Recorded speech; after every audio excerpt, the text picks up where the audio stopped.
Before we dissect the principle, you must meet a man who broke it, a man who, with the best of intentions, scuttled his own ship. 5 years ago, David was a man with a map. At 30, he was a brilliant freelance graphic designer, a man whose life had a clear and powerful momentum. He wasn't rich, but he was rich in purpose.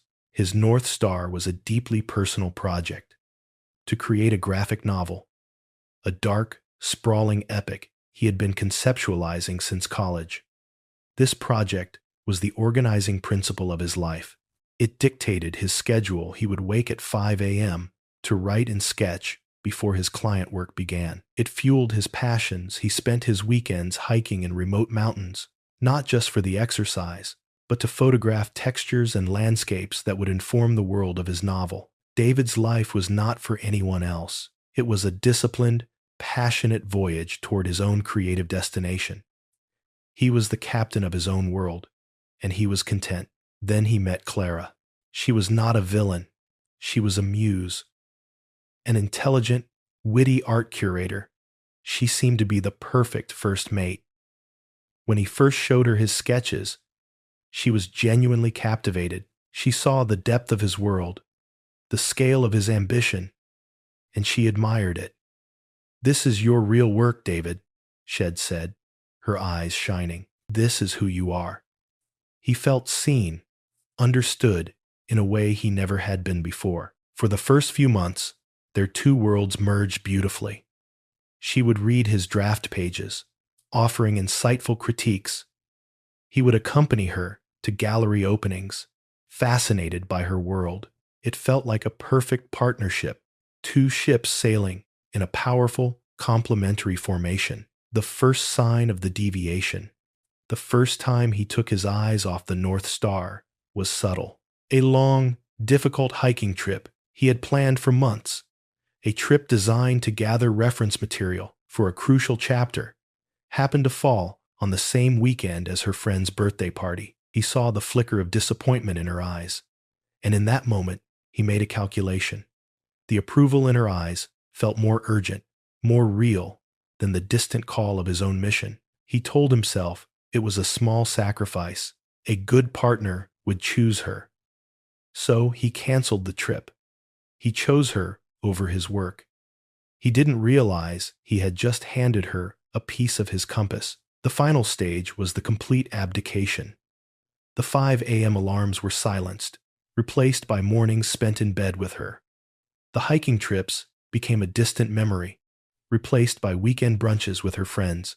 The graphic novel, his North Star, gathered dust on his hard drive. His entire life, once a disciplined voyage toward his own goal, was now a series of small, reactive maneuvers designed to keep her happy. He thought this was love. He had given her everything. But he began to notice a terrifying change. The admiration in her eyes was gone. In its place was a quiet, almost imperceptible contempt. The passion that had first drawn her to him, the fire of his own mission, was gone. He had extinguished it himself as an offering to her, and now she looked at him, not like a captain she admired, but like a passenger on a ship that was going nowhere, because he had thrown his own map overboard. Now, we must perform the autopsy. Why did David's grand romantic sacrifice lead not to adoration, but to contempt? The answer lies in a fundamental law of attraction that modern society has tried desperately to erase. A woman is not primarily attracted to a man. She is attracted to the times a man builds, and the energy he radiates as the king of that world. The man is the avatar of his mission. Think of it this way. A man's life is a ship. His purpose, his ambition, his North Star. This is the destination. His discipline, his skills, his integrity. This is the engine and the hull. He is the captain. When a woman like Clara first saw David, she was not just seeing a talented artist. She was seeing a magnificent ship cutting a powerful, confident wake through the water. She saw a captain at the helm, eyes fixed on a distant horizon, his hands sure on the wheel. It was this energy, this sense of directed, sovereign power that captivated her. It was thrilling. She wanted to be on that ship, to be the first mate on that grand voyage. The fatal mistake is to believe the woman is the destination. The moment David canceled his trip, the moment he rewrote his story for her, the moment he silenced his 5 a.m. alarm, he did not just make a sacrifice. He turned to his brilliant first mate and said, "I no longer trust my own map. You are my destination now. Tell me where to go." He expected her to be flattered. Instead, on a deep, primal, and unspoken level, she was horrified. The voyage was over. The captain she admired had just handed her the wheel and confessed he was lost. He had abandoned his post, and in that moment, he ceased to be the captain. He became a passenger. Worse, he became anxious cargo, constantly asking her if she was comfortable, if the ship was still pleasing to her. This is the psychological paradox. A woman wants to feel like she is the most important person in a man's life, but she will never respect him if she becomes the most important times thing asterisk. His mission must always be the most important thing. His mission is the ship, and she wants to be the most cherished treasure times on times that ship. The moment he proves he is willing to sink the ship to save the treasure, she knows, with a gut-level certainty, that he is a captain who cannot be trusted with either. This is not a flaw in women. It is a deep biological imperative. She is wired to seek a man who is a stable, forward-moving force. His focused, non-needy energy is the ultimate signal of his competence and his capacity to navigate the chaos of the world. When he abandons that focus for her, he is not demonstrating love. He is demonstrating that his internal world is so fragile that it can be instantly derailed. He proves that he has no center, no North Star. David thought he was offering Clara his world. In reality, he dismantled his world for her, and she, like any sane first mate, was left standing on the deck of a motionless ship, looking at the man she once admired and feeling nothing but the terrifying, desire-killing pity one feels for a king who has willingly given away his own crown. Every man in a relationship plays one of two roles. He is either the king of his own kingdom, or he is the court jester. The king builds his world, his mission, his purpose. His value is inherent in the act of his creation. He invites a woman to be his queen, to share in the strength and substance of the world he has built. The jester, by contrast, has no kingdom. His entire existence is a performance for the queen. His only value is in her reaction, her smile, her laugh, her fleeting approval. He does not create, he performs. And you must understand this. No woman desires to be ruled by a clown. When you have a North Star, a mission that consumes you, you are the king. Your time, your focus, your energy, these are the precious resources of your kingdom. When you offer a woman your time, it is a genuine gift, a valuable share of your sovereign world. She feels its weight. She understands she is being given something precious. This is the source of authentic, non-needy confidence. Your value is not contingent on her. It is generated internally by your devotion to your own purpose. The moment you abandon your mission to please her, as David did, you abdicate the throne. You cease to be the king, and you become the jester. Your time is no longer a valuable resource from your kingdom. It is a cheap commodity you offer in exchange for a smile. Your actions are no longer driven by your own purpose. They are a desperate juggling act designed to win her applause. You are no longer offering her value. You are begging for it. This is the sin of seeking validation, and it is the single most potent poison to a woman's attraction. Look at David's transformation. As the captain, his hikes and his 5 a.m. work sessions were acts of building his kingdom. When he shared his work with Clara, he was offering her a tour of his world. When he became the jester, his canceled trip and his rewritten chapter were performances. He was no longer building. He was asking, was that good enough? Did you like that?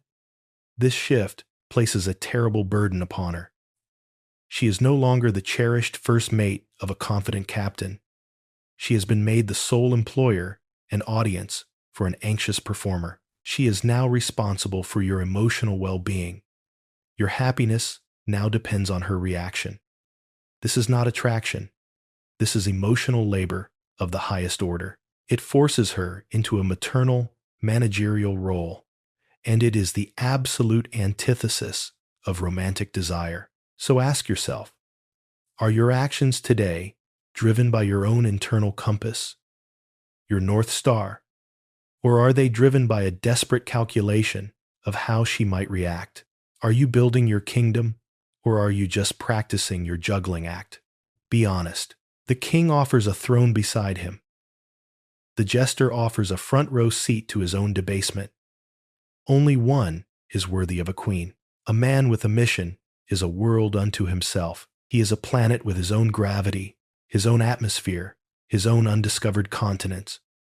His purpose creates a landscape that is fascinating and slightly mysterious. A woman is drawn to this world. She wants to explore it, to map its coastlines, to discover its hidden valleys. She is an explorer, thrilled by the prospect of a man who has a rich, sovereign territory of his own. The moment you make her your mission, you commit an act of catastrophic self-destruction. You collapse your entire world into a tiny, predictable satellite. You cease to be the planet. You become the moon, trapped in a fixed, boring, and suffocating orbit around her. Your every rotation, your every thought, your every action is now dictated by her gravitational pull. And you must understand this. No explorer is interested in a moon whose every feature can be seen from a distance. The adventure is over. This is the death of mystery, the death of challenge.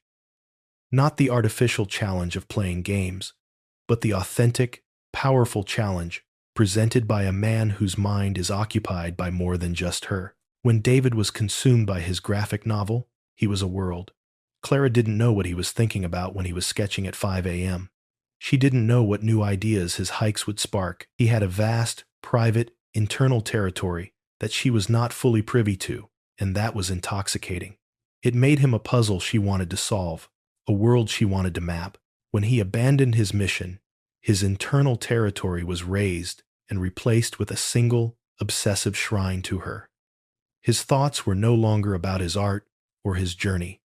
His thoughts were about her. Asterisk. Is Clara happy? What does Clara want to do today? How is Clara feeling? Asterisk.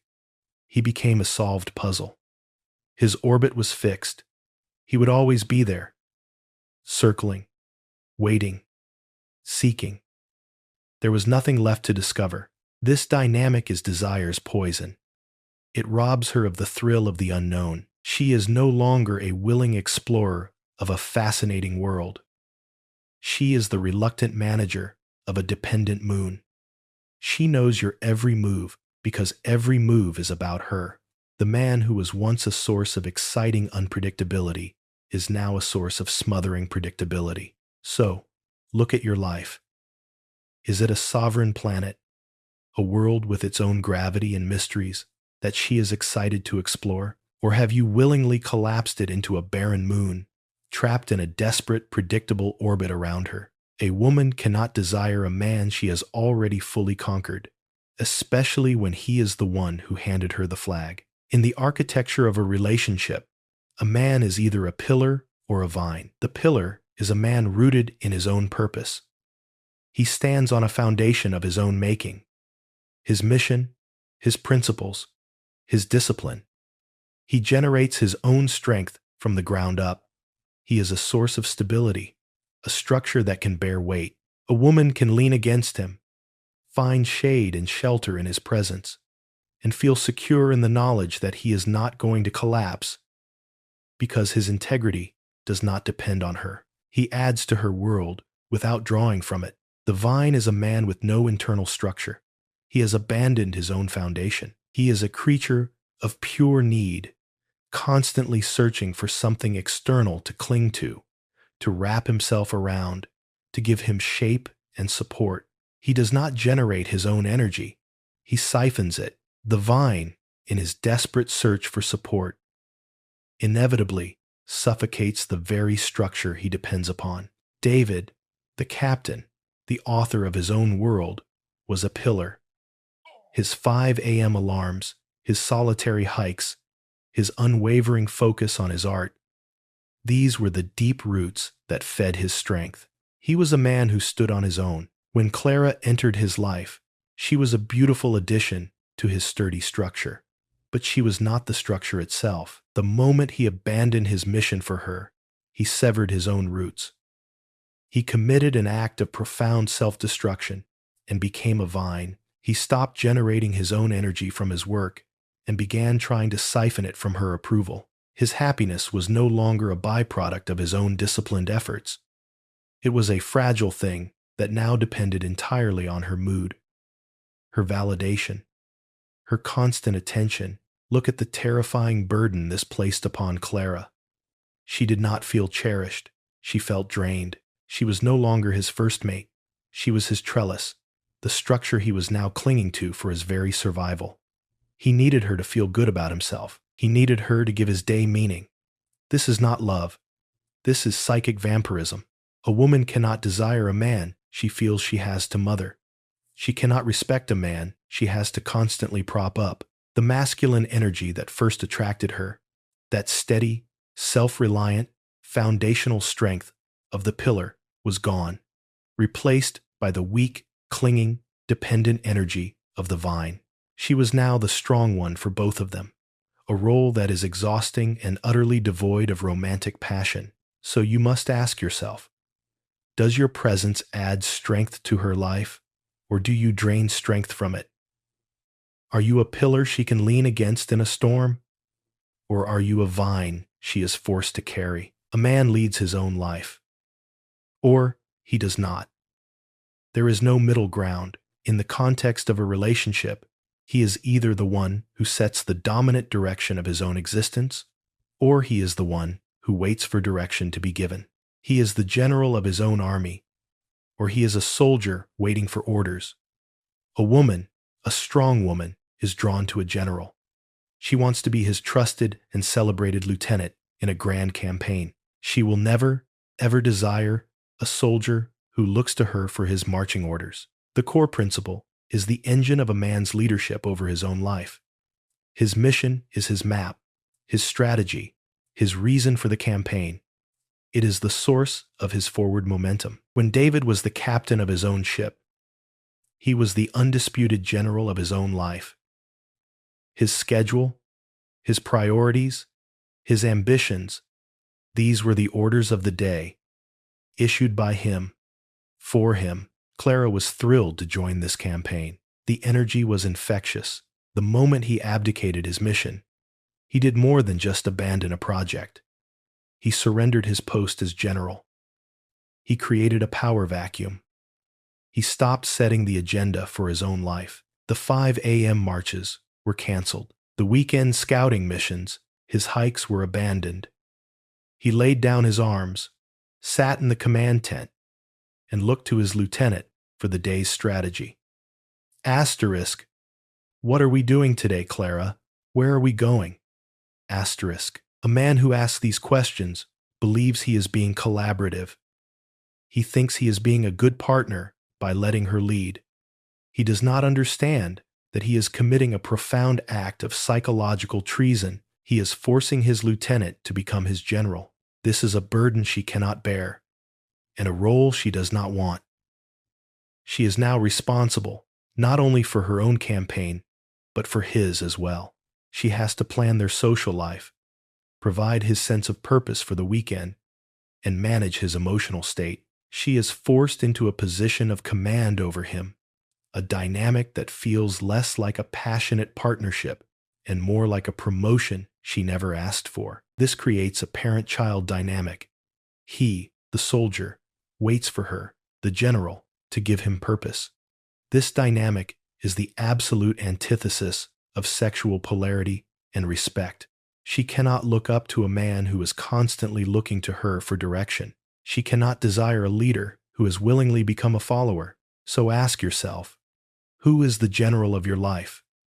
Are you the one creating the plan of attack for your day, your week, your future? Or are you reporting for duty each morning, waiting for her to tell you where to march? You are not just fighting your own worst instincts. You are fighting a systematic, decades-long brainwashing campaign. An entire cultural apparatus, from Hollywood to the greeting card industry, has been constructed to sell you a single, beautiful, and catastrophically wrong idea: that the ultimate expression of a man's love is the complete and total surrender of his own life's mission. This is the great cultural lie. It is the sweet-sounding poison that has corrupted generations of men. It is the script that tells you to drop everything for the one. It is the romantic comedy where the ambitious, driven man is portrayed as an emotionally stunted fool until he abandons his career or his quest for the quirky, charming woman who teaches him what really matters. It is the pop song that equates love with a total loss of self, a universe where she is the only star. David was not a fool. He was a victim of this lie. He did exactly what the script told him to do. He performed the grand romantic sacrifice. He laid his ambition, his North Star, on the altar of his relationship, believing it was the ultimate offering, and society would have applauded him for it, right up until the moment Clara's desire for him died. The culture sells you the ticket, but never tells you that the destination is contempt. This lie does more than just give you a faulty map. It actively punishes you for trying to navigate with a correct one. The man who adheres to the core principle, the man who prioritizes his mission, is immediately pathologized by this same cultural narrative. He is not seen as a captain. He is branded as selfish. He is not disciplined. He is emotionally unavailable. He is not a pillar. He is a workaholic who can't commit. This is a form of societal gaslighting. It creates a brutal catch-22. If you abandon your mission, you lose her respect.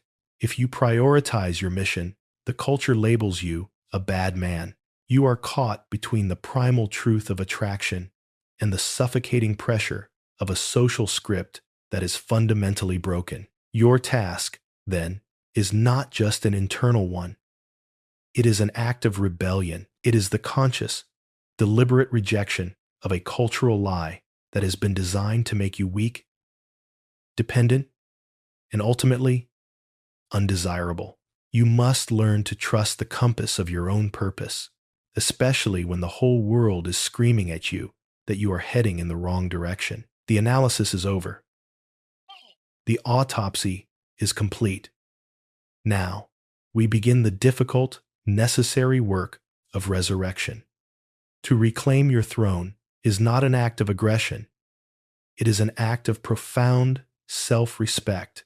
It is the journey back to the core principle. This is not a list of tricks. This is a strategic playbook for rebuilding your kingdom, with or without a queen, so that you may one day have one who is worthy of it. Asterisk, asterisk. Stage 1. Rediscover your North Star. Asterisk, asterisk. Before you can act, you must have a destination. The first step is a silent, internal inventory. You must ask yourself the questions you have been taught to ignore. What is the mission that sets your soul on fire, independent of a woman's approval? What is the skill you ache to master? What is the enterprise you would build, the adventure you would take, the man you would become if you had no one to please but the highest version of yourself? Find it, write it down. This is your new constitution. This purpose, this mission, is now the king you will serve. This is a non-negotiable, private declaration of your own sovereignty. Asterisk, asterisk. Stage 2. The silent restructuring. Asterisk, asterisk. You do not announce your rebellion. You begin it. The first act is the reclamation of your time. You must carve out sacred, non-negotiable hours of your day and your week that are dedicated solely to your mission. This is your 5 a.m. This is your weekend hike. This is the time spent in the workshop, the gym, the library. You do not ask for permission to take this time. You schedule it as you would schedule a critical meeting with a head of state, because that is what it is. It is a meeting with the king you serve, your own purpose. In this sacred time, you are rebuilding your foundation. You are transforming from the vine back into the pillar. Asterisk, asterisk. Stage 3. Demonstrate, do not declare. Asterisk, asterisk. Your new frame is not communicated through a grand, theatrical speech. It is demonstrated through your quiet, consistent actions. When a conflict inevitably arises between your mission and her desires, your scheduled work session versus her spontaneous desire to go out, you do not become hostile or defensive. You become a calm, benevolent king. You state your reality without apology. I would love to join you, but my next 2 hours are dedicated to my project. I can meet you after that. You are not rejecting her. You are simply honoring the pre-existing structure of your kingdom. You are teaching her, through calm and consistent action, that her role is to be the cherished queen times within times your world, not the force that constantly derails it. Asterisk, asterisk. Stage 4. Weather the test. Asterisk, asterisk. The moment you begin to operate from this new center of gravity, you will be tested. This is the most critical stage. She will, consciously or unconsciously, push against your new boundaries to see if they are real. This test will often come disguised as an emotional appeal, a guilt trip, or an accusation of selfishness. You care more about your project than you do about me. This is the final, desperate plea for the jester to return. You must hold your frame. You must respond not with anger, but with calm, unshakable strength. I care about you immensely. That is why I am building a life strong enough for both of us. My work is a part of that strength. Passing this test calmly, lovingly, but firmly is the single most powerful thing you can do to reignite her respect. You are demonstrating that your internal compass is no longer for sale. The king is back on the throne. The war is over, not with a bang, but with a profound, deafening silence in your own mind. The frantic, buzzing calculus of the jester, the constant performance, the desperate search for applause is gone. In its place is the quiet, solid weight of your own purpose. You have returned to your North Star, and in doing so, you have returned to yourself. This is the rebirth. And then the great paradox occurs. The woman you stopped trying to please suddenly becomes pleased. The respect you stopped begging for is suddenly, freely given. She will feel the shift in you before she can name it. Your energy is different. The needy, anxious hum of the vine has been replaced by the quiet, grounded hum of the pillar. When you speak, your words have weight because they are backed by the conviction of your own mission. When you are busy with your work, she no longer sees it as you neglecting her. She sees you tending to the foundations of the kingdom. She feels safe, not because you have smothered her with attention, but because you have proven that you are a man with a center, a man who will not be blown over by the first emotional storm. The tests will stop. A woman tests a man for one reason: to find the limits of his frame, to see if he is a rock or if he is sand. When you consistently and calmly demonstrate that your mission is your priority, that your kingdom has a real, non-negotiable border, she will stop pushing against it. She has found the wall, and a woman cannot respect a man whose walls can be easily breached. She will find deep security in your unshakable frame. The woman who once held you in contempt will now look at you with a new light in her eyes. It is the light of respect. It is the look a first mate gives her captain when she can finally, truly trust the course he is charting. not because he is charting it for her, but because he is charting it with a conviction that is greater than himself. She can finally relax into her feminine energy because you are firmly, unapologetically occupying your masculine frame. The king is back on the throne. The ship has a destination, and your life, once a chaotic, reactive mess, now has the powerful, irresistible gravity of a world in motion. She is no longer the center of your universe, and for the first time, she is truly happy to be the cherished, respected, and deeply desired planet in your powerful orbit.